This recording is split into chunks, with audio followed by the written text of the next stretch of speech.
I know there's lots of debates on the saturated fat, but one thing I've heard you say in interviews that I completely agree with is that if we focus less on individual nutrients and focus more on actual foods, because that's what people buy, and more dietary patterns, and this is a more actionable level. And to a large extent, when we focus on foods, the nutrient questions tend to take care of themselves. So what are, based on everything we know, what are some healthy foods, particularly for heart health? I'd have to say that this is an area of controversy as well because um, in terms of dietary components, um, if one talks about plant-based foods, multiple types of plant-based foods, their their overall relationship to heart disease risk is sufficiently favorable that they should be encouraged. I mean, I think there's consensus around that from all quarters that focusing more on plant-based foods, which most people, frankly, don't get enough of in their diet, would be promoting heart health. Within that general broad category, are there some foods that are more beneficial than others?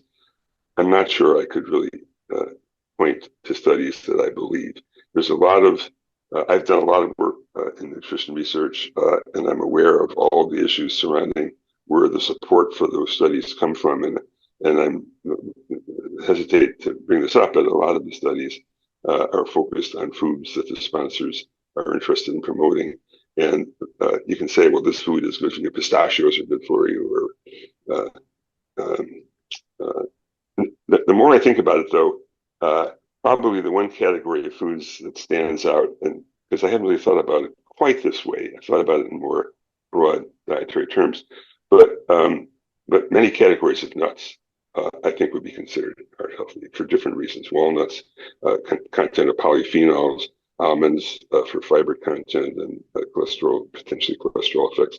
Um, Probably most nuts, not all of them have had the research support that those two kinds of nuts have had. But I think the evidence would point to those being beneficial. There are a lot of people that feel that seed oils coming from seeds and nuts are beneficial. Others think they're harmful. I don't want to get into that controversy because I don't feel I understand it well enough to make a meaningful judgment.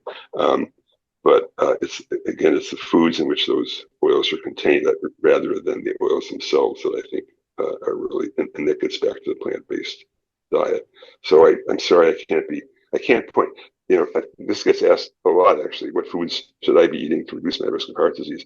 And I would say, well, reduce your risk of certain foods that we are concerned about. Processed red meat, for example, for a variety of reasons. Watch out for cream and butter in terms of your LDL cholesterol. But other than that, there's not much else. I just was talking to a patient earlier today about this. There's not much else that is on the list of things to avoid. Even cheese is probably not harmful in terms of cholesterol or heart disease risk as much as people think. But on the plus side, it's much of everything else that can be traced back to a plant-based origin.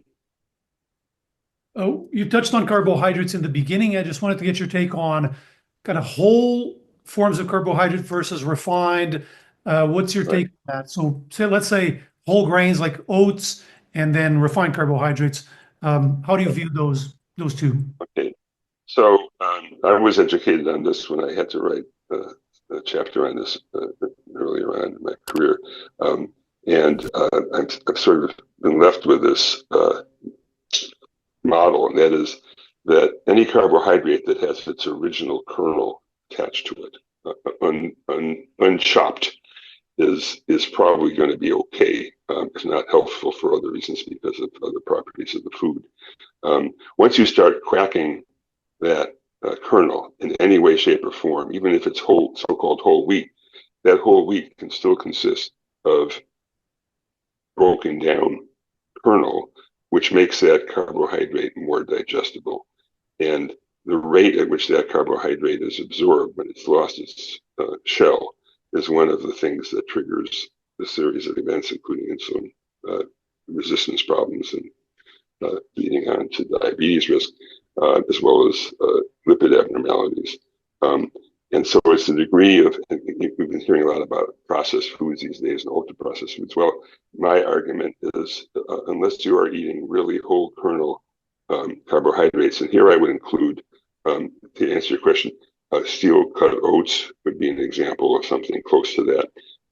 Dark rye, pumpernickel, where you really have the full rye. You look at the number of grams of fiber per package, and you'll get an idea as to how processed that's been. More fiber, better. Less added sugar, better. And then after that, it's really, it gets progressively worse as you get more and more processing, and then you start getting into the horrible effects of fructose and sucrose, which of course we would like to limit intake of, because that has probably the most profound effects. So it's a spectrum again, but I personally, and things like cereals, people drink, who eat cereals in the morning. There are things, and I won't give brand names, but there are some cereals that are exclusively high fiber with no added sugar. Those are the ones that have the least processing, and those are the ones that I recommend to my patients. Once you start getting into the cereals that look like they're whole wheat, most of them aren't. Mm-hmm. So that mostly whole and intact, not just whole, but intact grains, as opposed to levels of processing. Yeah. Got it.